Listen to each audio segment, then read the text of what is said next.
What are your crimes, Mark? Yes, what are your crimes, Mark? Did you beat your wife? Did you kick up Huck? Well, find your crimes or make it up. Did you laugh at Hubbard?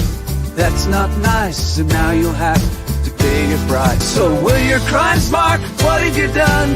Oh, it's too late now. Fair game's begun. Hello and welcome to another broadcast day of Xenu TV, broadcasting throughout this sector of the galaxy and especially targeting here, target 1, Chijiak.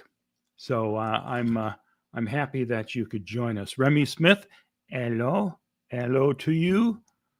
As you folks come in, I'll say a quick hi. I don't have anything major for tonight. I want to talk over some improvements that I'm trying to make. Bridget is here.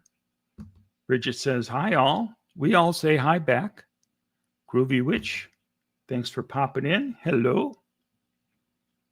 Lupita's here. Nice to see you. All right. Hey, look who's here. It's Magooski.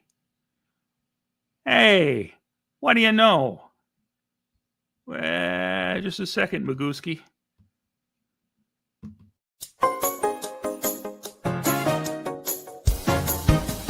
He was a fighter, calling them out. She was inside, lost in the doubt. But life's funny, it can twist and turn. Now they're a team, and the world can learn. Funky and Magoo, the dynamic two, giving a voice to what's real and true. A tale of hope and what we can do if we all had a little Funky and Magoo.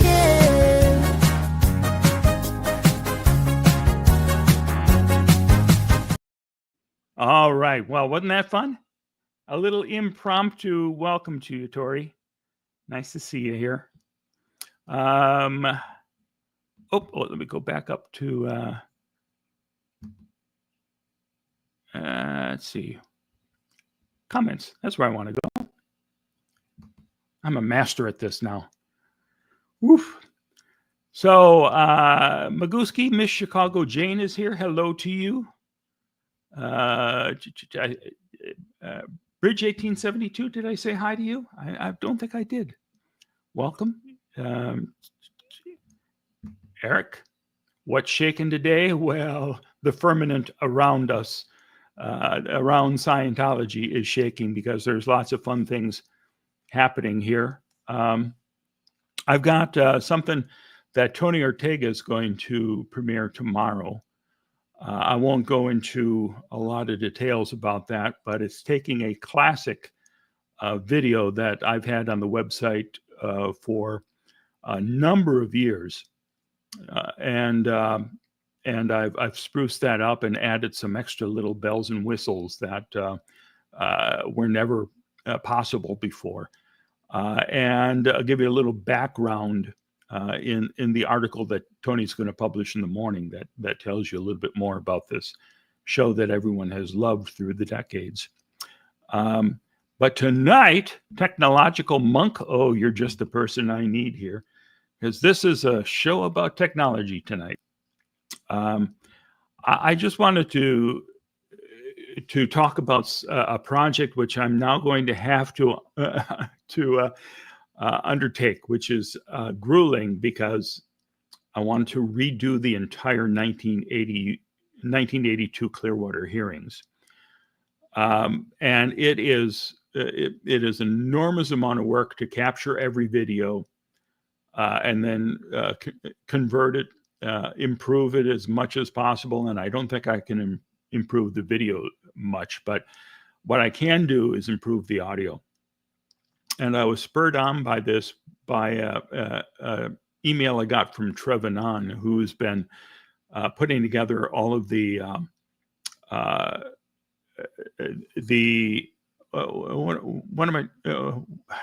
what's it called? You've got the time codes for the different videos, so you can go to different chapters. So he's been transcribing all of these and creating those time codes for us. And he started working on the hearings and said, hey, the quality is so bad, I really can't make out what's being said. So that I can fix, because now I can remaster the audio. I'm not sure if I'm going to be able to do much to fix the video, but I do want to show you a little bit about the change that I'm going to be making here. And one of the videos that I've already processed the sound, that will be available for you to watch in full after this stream. I will publish that. That's what she said. How are you? Hi. Nice to see you. Marcy. Hey, all. And to you. So, people are rolling in. How exciting. It's always nice to have a bunch of folks drop by. It's all spur of the moment. I did not give anyone any warning. I think I gave Kelly a heads up about maybe 10 minutes before going on, maybe not even that. But I've been scrambling to put this together tonight. Oh, Tori's, oh, there we go. Scientology experience. Much important info in these hearings, indeed. So the first one I worked on was Paulette Cooper.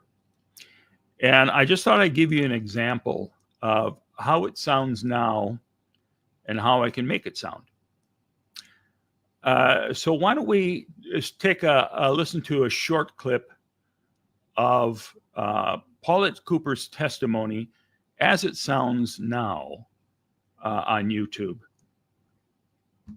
As well as my harassment. They've put out libelous publications about me.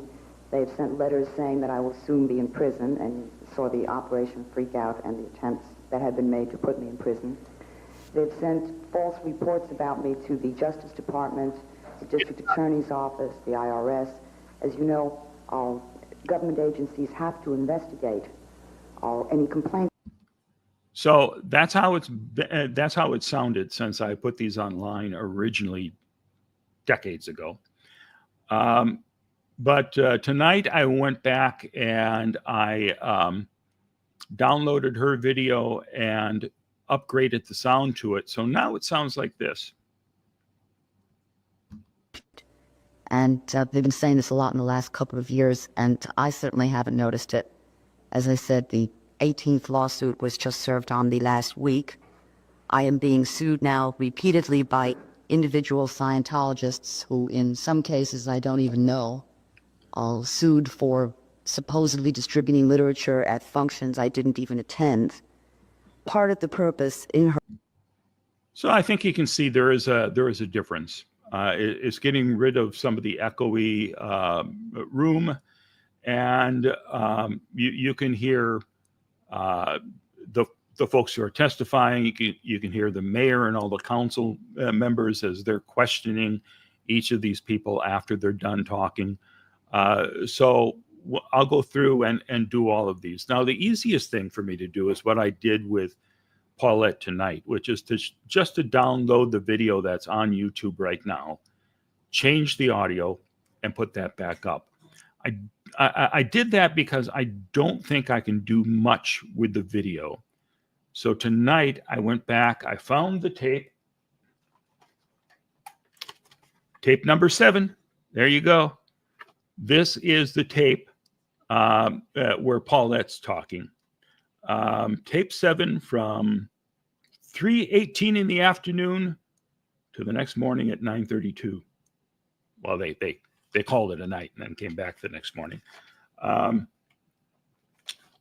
that's May 8th, 1982, when this hearing took place, where Paulette, the day that Paulette was talking.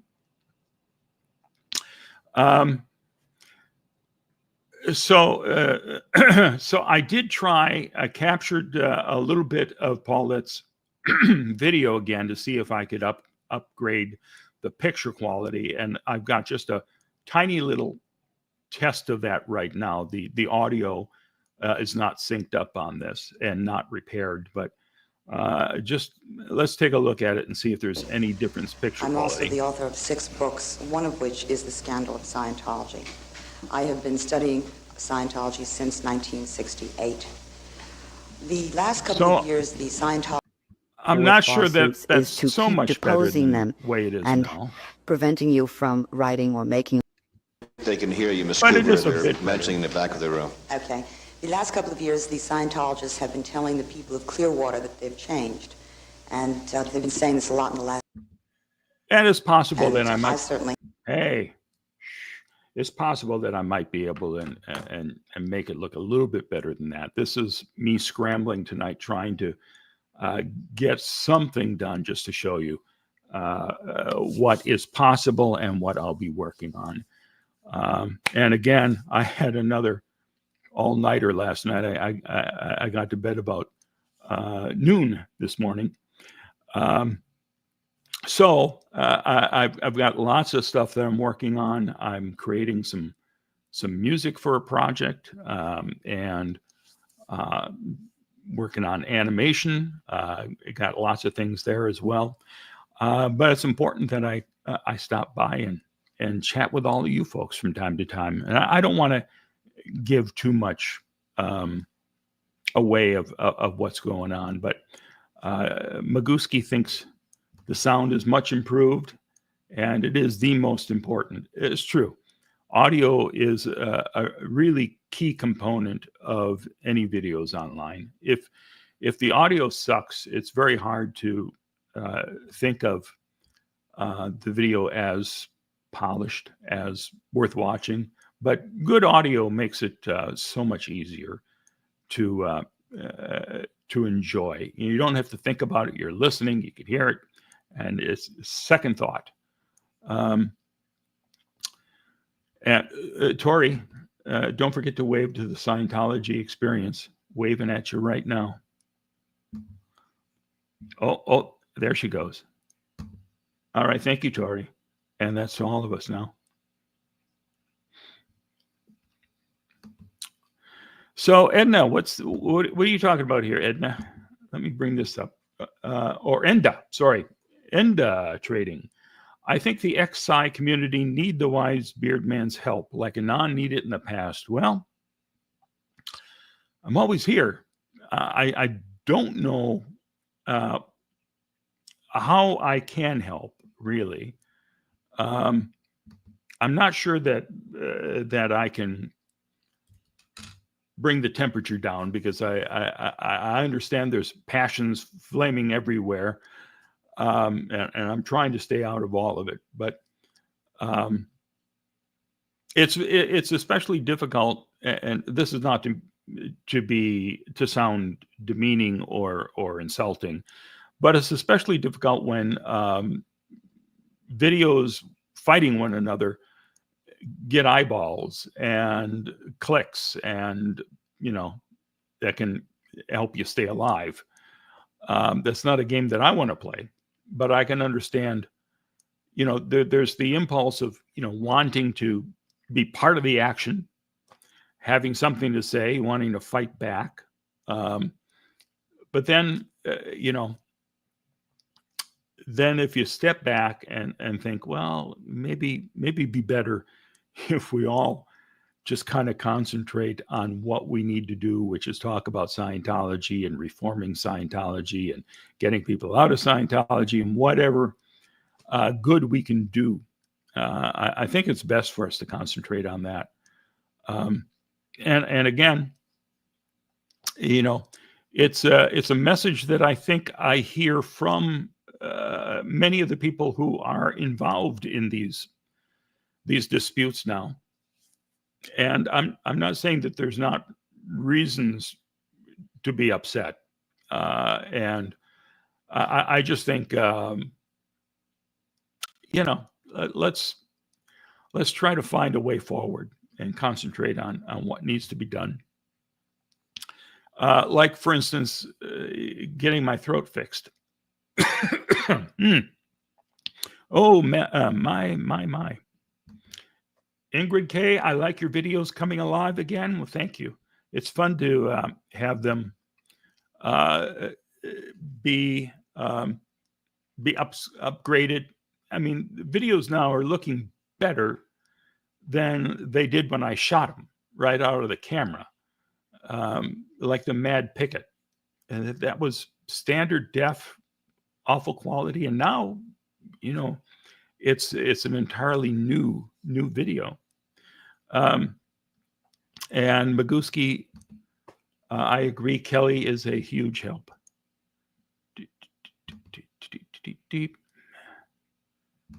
And look, I must have said something decent. That's why your wise beard man, keep up the excellent work. It's also how I got to be a national treasure. And let that be a lesson to everybody out there who wants to be a national treasure as well. First, you have to call yourself a national treasure long enough for people to actually buy into it. And then you should probably do something to, make it stick. But I decided with when Michael Jackson called himself the king of pop, then Howard Stern called himself the king of all media, and then of course everyone starts calling him the king of all media. So there you go, it works. I'm a national treasure, and I think that's all I'll need on my gravestone. Don't even need to put my name on it or the birth and death years. Just a national treasure, and people will flock there, I'm sure. Bucky C, an ear, nose, throat doctor. I don't think it's that. I think, my voice is just tired, and what the heck. But I've got to get it back in shape because I do want to do some singing, and I'll have more information about that in the future as well. That's what she said. I'm here to support you by listening to your content. I'm doing great, apparently. Thank you. Appreciate that. It's always nice trying something new. And by something new, I mean essentially what I started doing when I was in college, being on the radio. And I was on the college station. And on my college station, because I was not much of a music buff, I grew up with watching movies on TV from the 30s and 40s. So I'd be watching Laurel and Hardy, and especially Abbott and Costello. They always had the Andrews sisters in a lot of their films. So, I'm listening to the Andrews sisters while everyone else is listening to the Beatles and the Stones and all of these things that the Beatles made movies. So I was very familiar with them. Anyone past the Beatles, though, I don't know. And it's a great loss for me. But here's a win. Not a streamer, bro. $9.99. Thank you for the super sticker. I appreciate that. That is a huge help. Loved Abbott and Costello. Me too. Matter of fact, when I was in college during the summer, I would go off and do summer theater at one of the different universities across the state. And one summer I did Once Upon a Mattress I was from Oshkosh, and this was in Stevens Point. And I was cast as Prince Dauntless. I don't know if you know the show. It's Carol Burnett starred in it originally on Broadway, about the Princess and the Pea, and it's a vehicle for somebody like Carol Burnett as a great comedian to really have fun with the show. And then she comes to this village kingdom, and there's a mute, meek little king. And then I played his big, dopey son. And normally, I guess, wouldn't have a giant guy like me playing Prince Dauntless, but the director liked the contrast between me and the king. And I pulled in a lot of Lou Costello to that performance. Somebody called me out on it one time. You're doing Lou Costello. I didn't fit that in, but that's always one of my favorites when Costello sees a candle moving in Frankenstein's lair or whatever, and Abbott can't see it.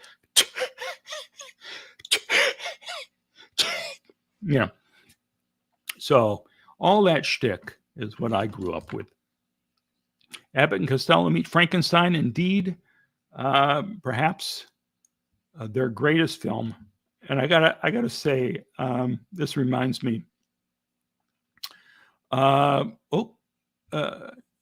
have not seen this. Did you happen to see the lawsuit dropped today about Jodi Hildebrandt? She was a life coach cult. If so, do you think it could have ramifications for Scientology if successful?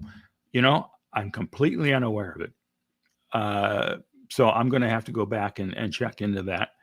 And maybe somebody can fill me in a little bit, but I don't have any groundbreaking thoughts on it, not knowing anything about the case at all. But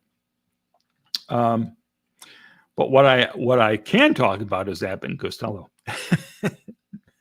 I forgot where I was heading with all of that. No big deal. I had fun doing that. I had fun doing a lot of different shows. One summer back at that theater, I did Big Julie in Guys and Dolls. This guy, I'm from East Cicero, Illinois. Big menacing guy, and then I was also Harold Hill in Music Man that year, which was one of those things where it was a freak occurrence where the directors who had worked with me before liked me, and I did a patter song at my auditions for all the summer theaters, and they went, "Hey, a patter song is what Harold Hill does." So they challenged me to lose some weight, and I did. I ate nothing but hard-boiled eggs and tuna for several months, and I dropped down to 220. And they cast me in a part that most people would not cast me, but I had fun. I did not do Harold Hill as Lou Costello. You got trouble, my friends. I did him a little bit more like Bing Crosby. But it was great fun being on stage and acting, and my favorite part and favorite experience was doing Tevye and Fiddler on the Roof in Glendale, California, back in '91. We had like a 3-month run, and it was a big success. And if I could have, I would have been doing Tevye every single night since 1991. But people stopped asking for it. They said, "Mark, go find somebody else. Go run for office. Keep yourself busy." Honeymooners and the Three Stooges, both excellent. Laurel and Hardy are my favorites, of course, but I've got the complete Three Stooges collection on DVD, and I've ripped it onto my video server here so I can pull them up whenever I want. Thin Man, perfect. William Powell, Myrna Loy. Yep, that was a wonderful series. One of those things that every weekend there'd be at least one station playing an Abbott and Costello movie somewhere, or the Bowery Boys. I also liked some of their films. Who's Satch, was it? I forget the names. I haven't watched any of these guys in a while, but the tall, dopey guy, I really enjoyed him. Dope. I don't know why I'm doing all this.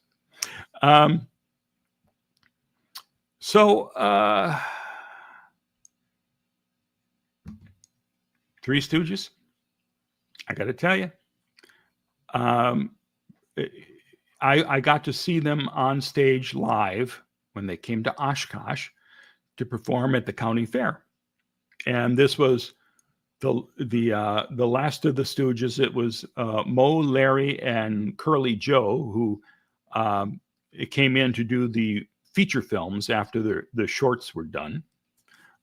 They shaved his head, and they wanted to name him after the original Curly, who was the big hit with all the kids watching the Stooges on TV. And he was okay. But it was fun seeing them on stage. I read the review of their opening night, and it had been raining. And when I went the next day, it was nice and dry, and they actually were commenting on that. Curly Joe was kind of checking out the stage. Oh, it's not slippery tonight.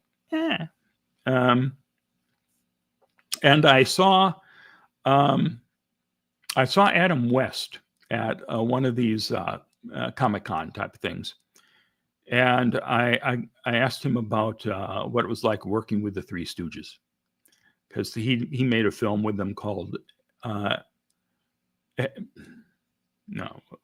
what is the name of that? I'm forgetting it now, because I was going to call it the name of a spoof that I once wrote for the radio. Have gun, will shoot. It wasn't that. It was something about guns, though. Somebody will know. Hey, more importantly, gifted 5 Xenu TV memberships. Does it matter to you? Not to me. God bless you. It matters to me enormously. So I deeply appreciate that. That helps keep us going here, and helps me continue with all these various projects. Tori, you met the fourth Stooge, Curly Joe, at Pick and Save, huh? When was that?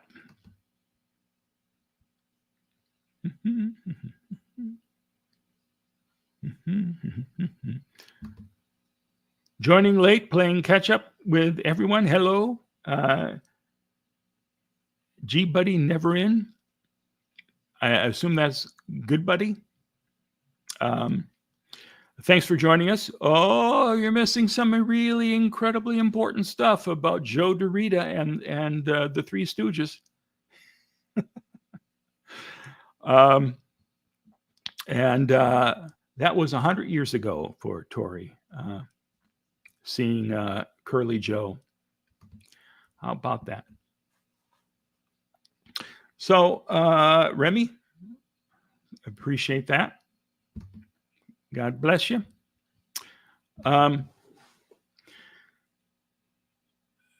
So tomorrow you're going to see a story from Tony that tells you a little bit about this other video, and we got some background on this video that everybody loves, and I think you'll be interested in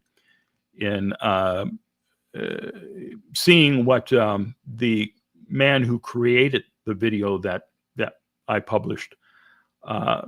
He has some anecdotes about when this thing was actually filmed. He was the one who actually was doing all the work. He wrote it, produced it, directed it. Well, he didn't direct it, I don't think, but he produced it, and he was the interviewer in the show. So we're just hours away from that being published. Enda says, I seen Tori Magoo 44 was in the Dublin's offline event 2012 with Anonymous. She and I should visit Dublin, and they have a brand new church there. Oh boy, a new empty ideal org. How exciting. I was there, not 2008, but I guess it was closer like 2011. I went over to visit with Stacy Brooks shortly after Bob had died. And my friend Heather and I went over there with her daughter and spent 10 days or so in Ireland. And we went to Dublin and bumped into some of the Anon there. I got a nice T-shirt from one of them, and I was surprised it actually fit me. Very nice. Marcy, God bless you. Abbott and Costello meets Frankenstein is still funny. I agree. That will never not be funny.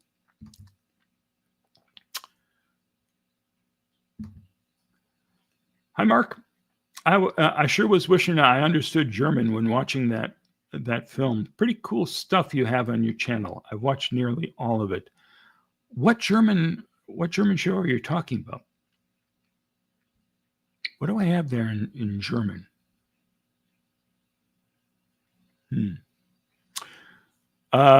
Somebody will know. Somebody will have the answer. I probably did just put something up from Germany and completely forgotten it because I've been working on so many other things. Where is Mary DeMoss these days? She is in Boulder, Colorado, as far as I know. That's where she was. I don't think she's moved from there. When I was doing my round country tour back in 2011, interviewing people, I stopped off at Mark and Claire Headley's place and met some other Scientologist couples who had left Scientology. They came over to say hi, and they knew Mary, and they told me that Mary had left Scientology and that she felt she was abused by the critics and by Scientology, and she just didn't want anything more to do with it. And I contacted her after that. We had one brief exchange where she said she, never thought that what she was doing on the streets in Clearwater would be seen by everyone in the world. Night, Magooski. Bye. Don't forget to do a midnight with Magoo. Everyone's missing it.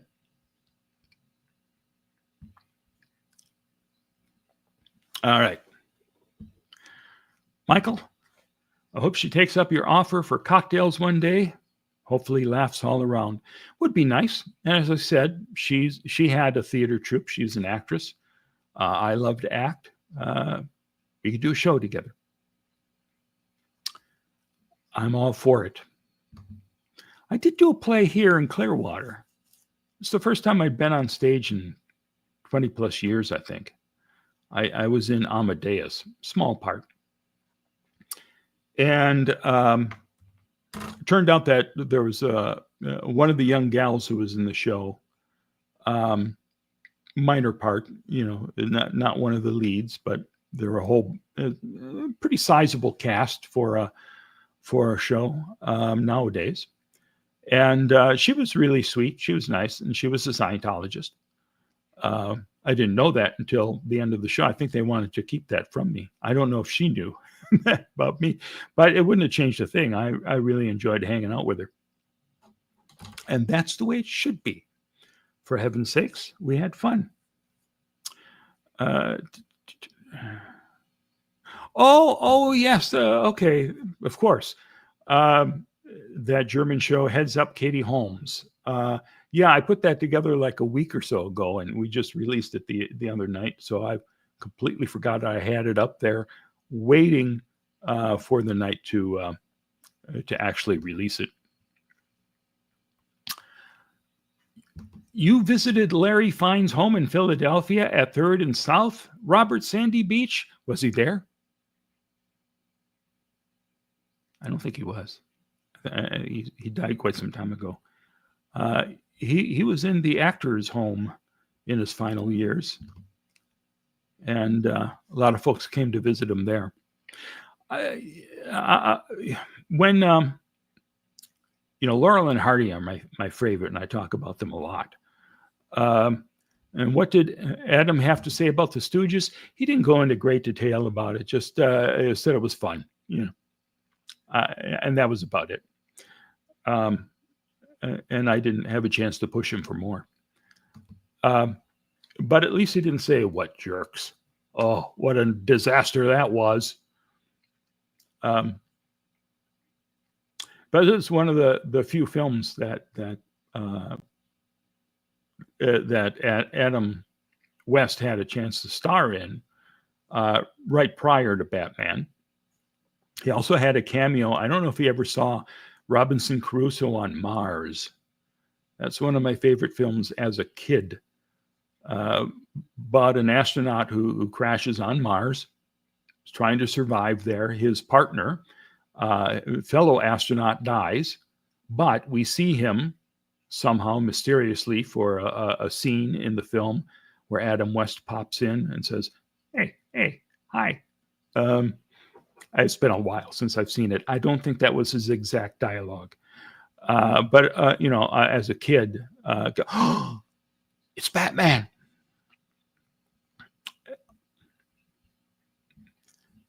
Well, good night, Jay. I know I'm driving everyone away, but I really don't have anything else planned for tonight. I just wanted to share the upgrade possibilities now with the audio.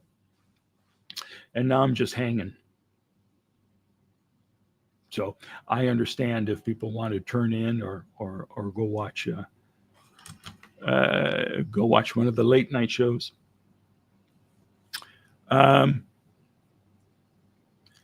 Eric says hello to you, and all love from TV and Movie Land in Culver City, California, where Hal Roach Studios and Sony Studios are.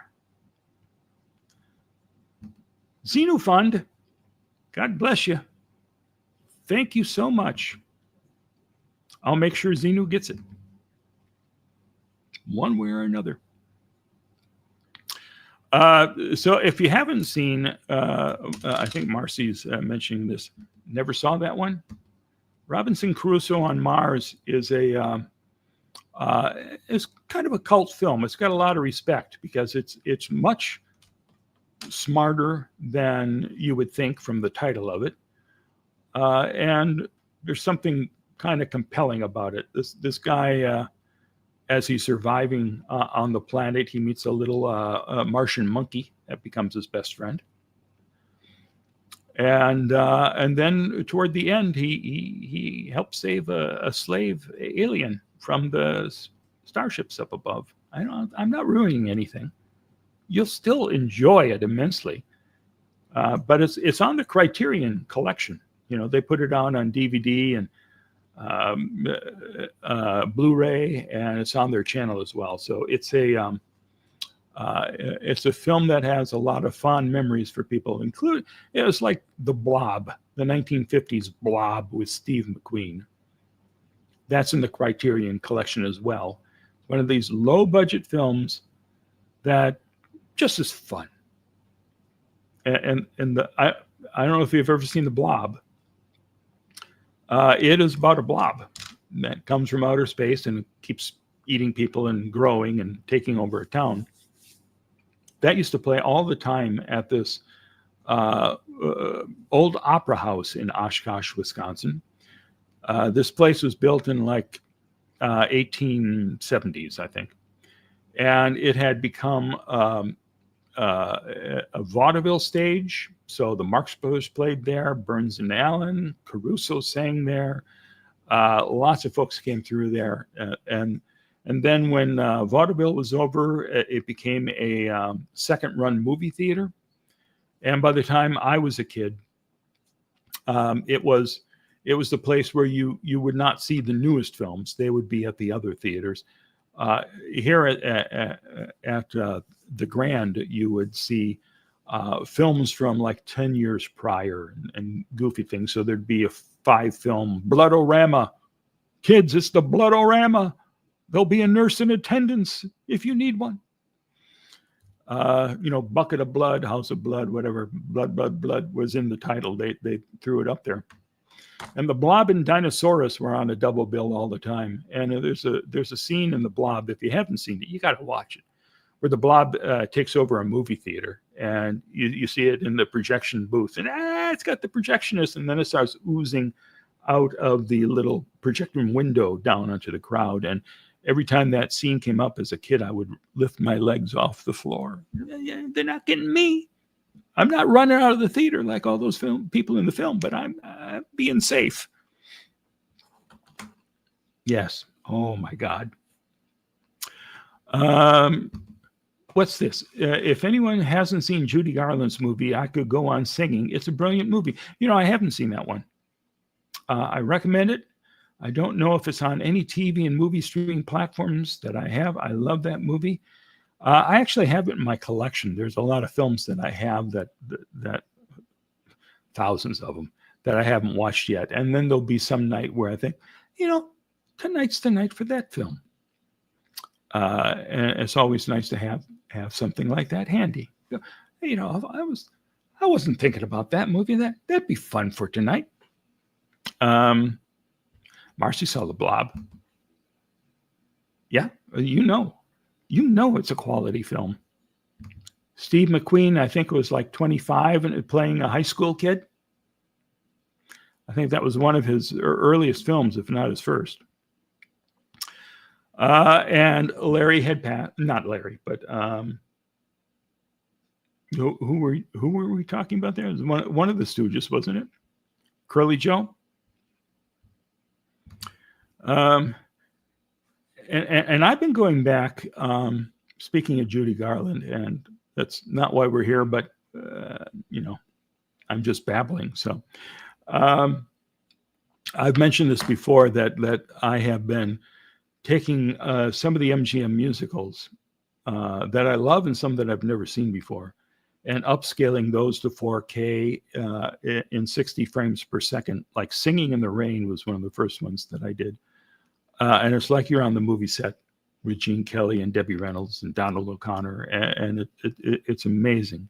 So I've gone through and done a bunch of Judy stuff. I did Meet Me in St. Louis and Easter Parade, and then Gene Kelly and her in The Pirate, which I hadn't seen in ages. So I'll probably get to that Judy film at some point. The Great Escape, it's a film I haven't seen in a number of years. That's what she said, loves that one.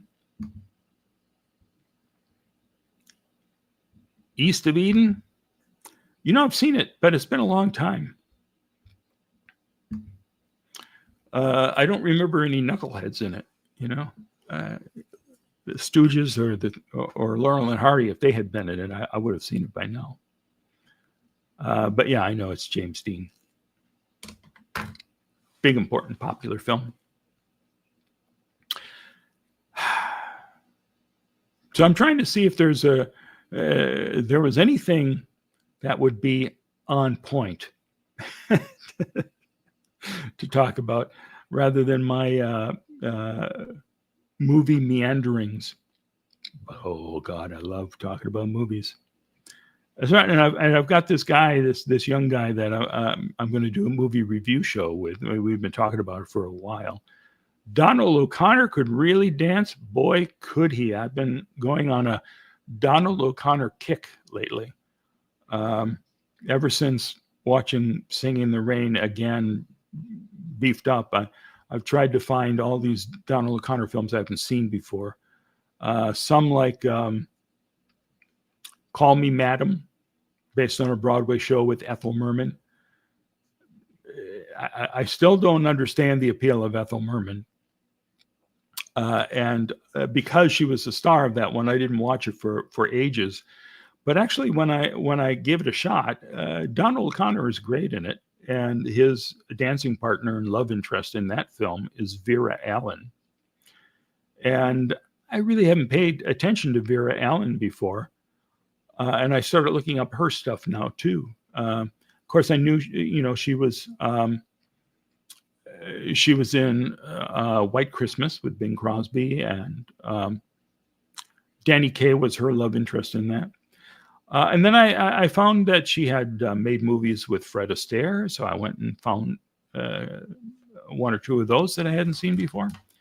But Donald O'Connor is just knocks my socks off.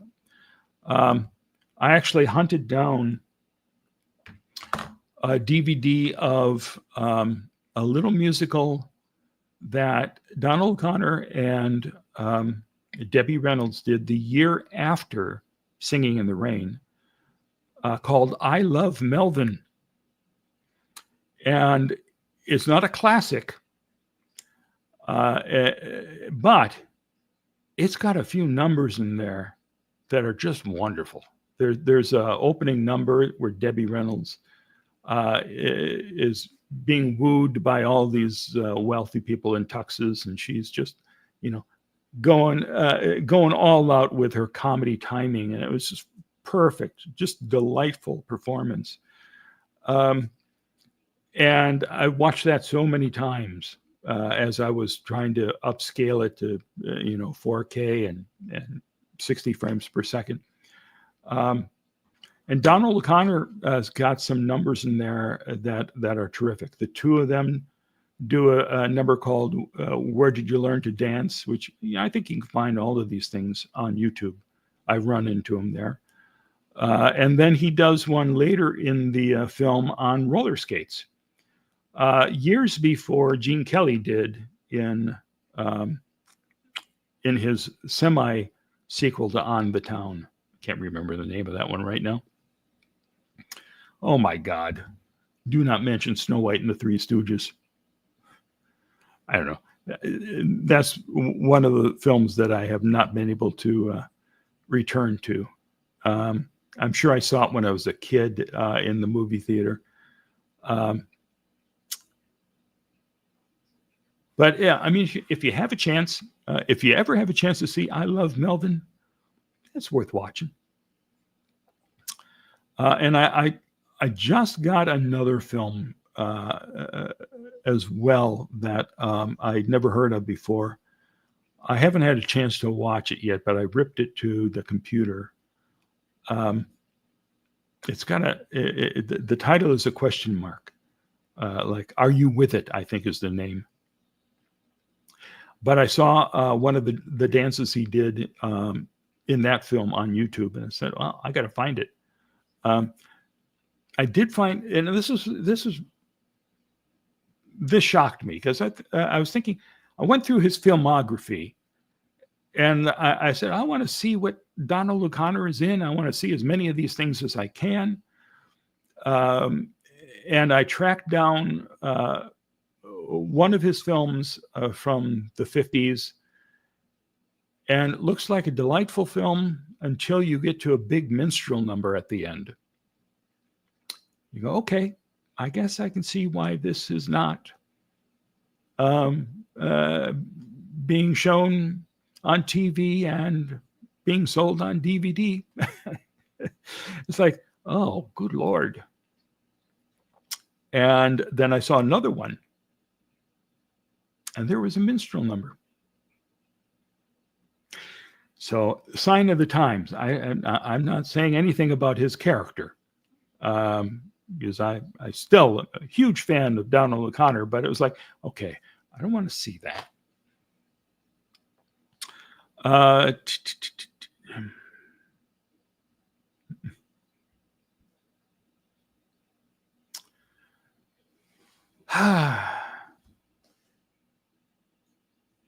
And there was some point that I was trying to make earlier, and I guess I've just completely lost whatever that point is. But I'm hoping to go back on the stage, and I've had a project that I've been mulling over for years, and I've started working on that now, including creating some songs for it. And I hope to get it staged around here. I think it'll be fun. I'm not going to give any more details about that until it's ready. But it's something that I've been working on in my spare time, like I have it. And I think it could be a very successful suppressive effort. And really, that's the key to any success. You have to be suppressive.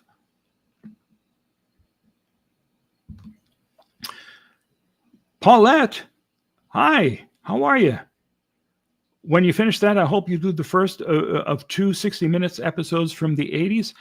I wish I could make those better. I've got several copies of those shows, but the copies are all pretty crappy, especially I think the Clearwater Conspiracy was the first one, the one that I first saw when it aired in 1980, and that, Paulette, you were part of.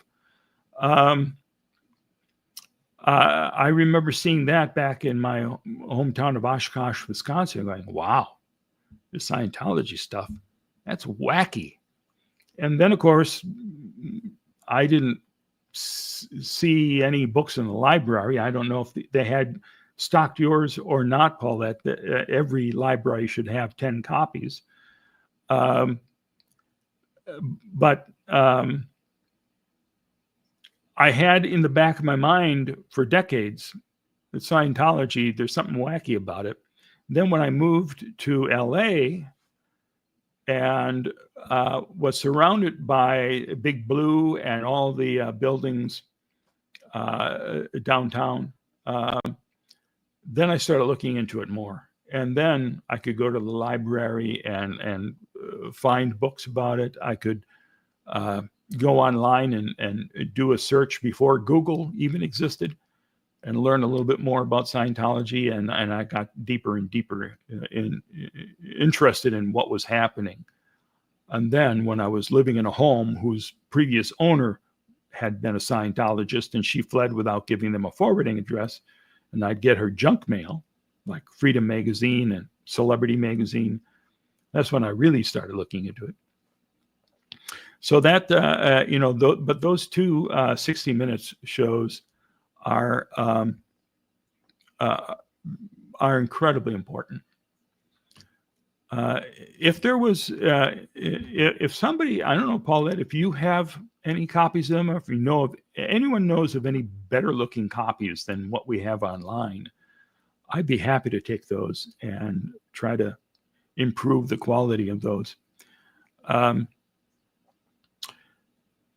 I've got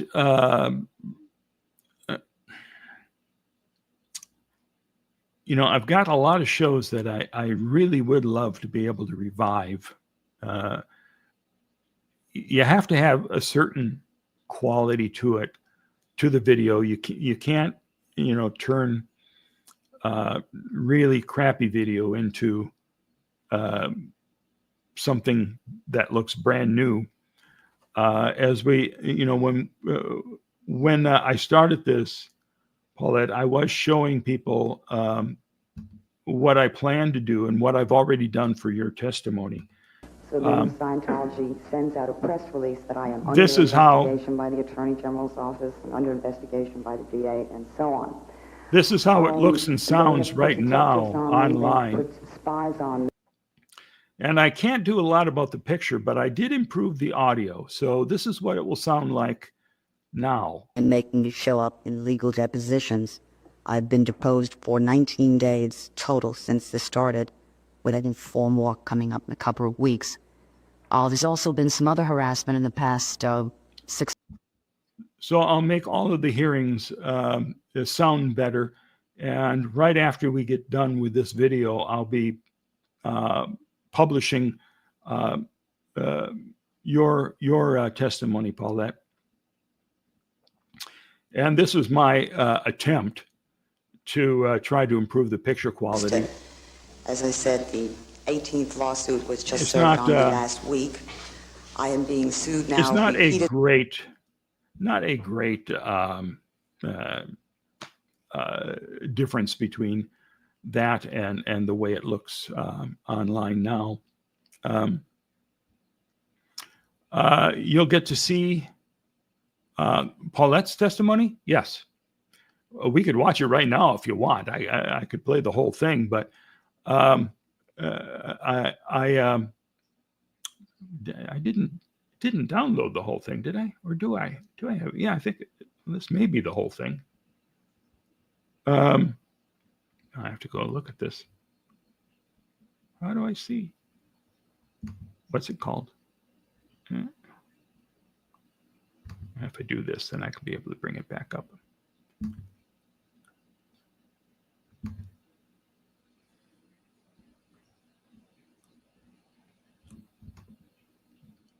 Oh, okay. No, I have the whole testimony as it is now, but I only made a short clip to play here with the improved sound. But that whole thing has been published. and you'll see it right after I get done yapping here. So, Paulette, I've been talking a lot about movies, and I talked about being on stage, and your husband produced an incredibly important show that was it live, dealing with Broadway, like all the big stars of the day, and the composers and lyricists and all these bigwigs would come on this show. I can't remember the name of it, but I mean, it was pretty damn impressive. And I think I've seen at least some clips of that show.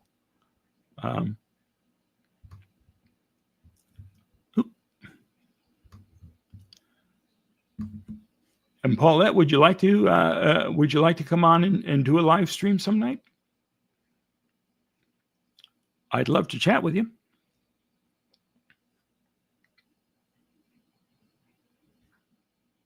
I think everyone would like that as well. I'll let you answer that at your leisure.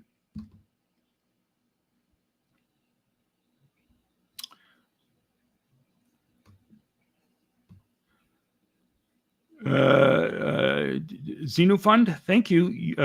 Yo-use, is that how it's pronounced? Yo-use.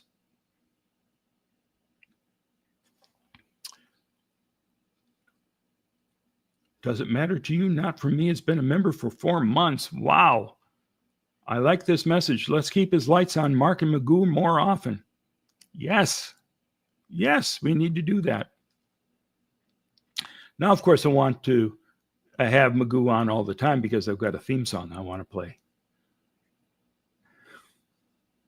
So even if we have nothing to talk about, we'll play the theme song and we'll just yap the way I'm doing right now. Just wasting your valuable time.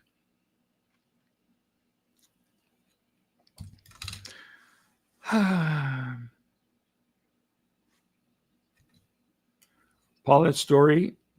Let's see. Here we go. That's what she said. Paulette's story is unbelievable. I am shocked that such things went on. Well, that's what Scientology wants to do. They want you to think, oh, come on. No, that can't possibly be what happened. No, they can't be that bad. Yeah, they are. They're worse. And Paulette's story is truly shocking. And Paulette, you were nice enough to sit down twice and do an interview with me.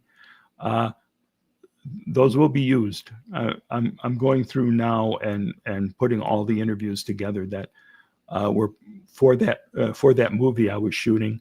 And I've got somebody in mind that I hope helps me finally make the film, or maybe a series of episodes on like a show with different themes every week. So there's tons of stuff to do yet.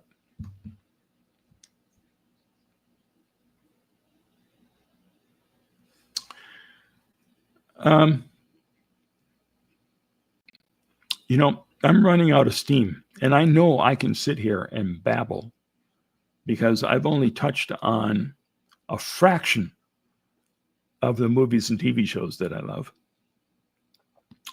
But, you know, my voice is shot, and I've made my point that tomorrow, check out Tony Ortega's blog. He's going to have a story with some background on an important show, and we'll see some stuff you've never seen before from that show. So get ready for that. Have I considered uploading my streams to Spotify? Raphael LOL says, or other platforms as podcasts. I'd love to be listening to them on the go, and it might be a good way for it to reach a new audience. That's true. It's something that I have considered doing, not necessarily for the stream, but creating something as a podcast. And I do have a subscription now to a service from I hate giving money to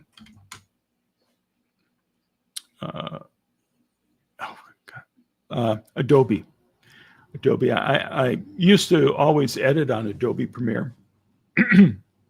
Then when they went to a monthly charge for all of their software, then I said, no, I'm out of the Adobe game. But Adobe is the reason I can make Paulette's testimony sound good. So I subscribed to their services just for that, essentially, as I can take all my audio and upload it and have a really quality copy come back that improves everything. But that part of that service is, being able to make and publish podcasts through that. So it's something to consider, and it's something that I've been thinking of with all the interviews that I have stockpiled. Kelly's got the link to TonyOrtega.org. If you're not subscribed to his feed, he sends out an email every morning with the latest thing that he's come upon. And he's always got something fascinating to share. Paulette's childhood was sure harrowing. Wow, says Love Maddie. Wow, indeed. There's so much that you brought forward in your book with Tony. It's been an amazing life. And we're glad that you came through it and had your story told, and you are part of the entire history of Scientology. There aren't a lot of people who are inextricably connected to it. You're one. I think Bob's another, Bob Minton. Jerry Armstrong, I hope to talk to soon. He changed the world by leaking all of L. Ron Hubbard's true life records. Love Maddie, as always, thanks for doing this, Mark. You're welcome. You're welcome. If I had a voice, I'd stick around and do some more. But I think as it is, I'm going to have to call it a night. And I thank everyone, including Paulette, for coming by. And it'd be great if we could do a live stream at some point, Paulette. I'll talk to you about that. You don't wait a minute. Whoa, I can't go yet. I don't know who Paulette is. I would love to hear her life story for the first time on here. Well, her life story is astonishing, and I'll let her tell that in her own words, whether she comes on to the stream here or I get her interview up, or both. I'd love to do both, but Paulette Cooper is a central figure, one of the main targets of Scientology's wrath, where they had an Operation Freakout to either drive her insane, have her commit suicide, just ruin her life any way that they could. And this was at a point where we really didn't know how vile Scientology could be.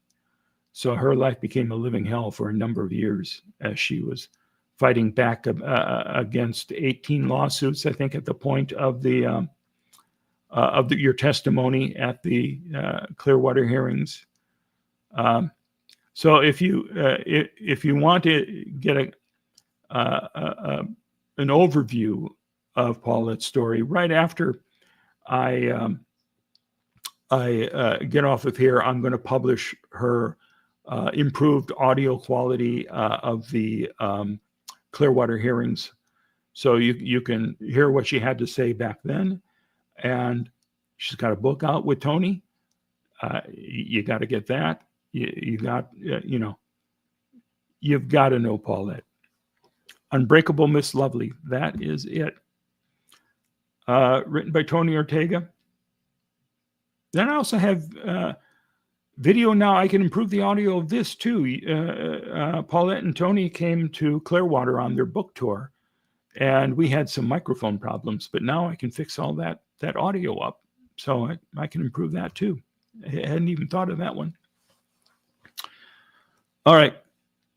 So again, I'm going to bid everybody a fondue and go get some fondue before turning in tonight. Who am I kidding? I'm not turning in anytime soon. I'll be up futzing around with different projects and getting more stuff done. I will try to see you tomorrow night. And until then, you folks, have a lovely evening. All right. Bye. What are your crimes, Mark? Yes, what are your crimes, Mark? Your crimes are hidden, they should be seen. Spin all out, Mark, and just come clean.